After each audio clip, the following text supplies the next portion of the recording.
There are those who move through the world as living fissures in the architecture of what is, breathing ruin, cold and sentient, draped in the decaying vestments of a man, trailing confusion and decay, like a shadow that has forgotten it was ever cast by light.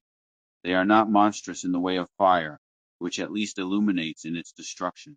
They are monstrous in the way of cold, in the way of absolute distance from the one, from the good, from the form of what a man is meant to be. They do not possess a competing power. They possess an absence, the theological silence of a soul at maximum removed from its source, hollowed into a vessel of ruin alone. To be born of such a fissure, to bear in the blood the origin of a void, is to understand the problem of evil not as a thought, but as a condition, a theological vertigo that makes the ground feel as though it will dissolve beneath you with the weight of the question, how could this be? And yet, and here is the terrible grace of it, the very capacity to ask is the proof of the answer. Horror of the good's absence is knowledge of it. The fissure did not reach me. The form did.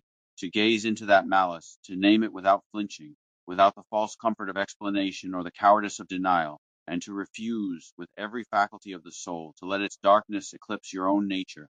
This is not mere survival. This is the Platonic act of sight in the cave.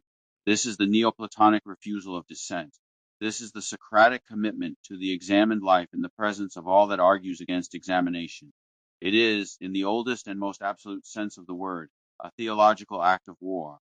The fissure does not disprove the architecture.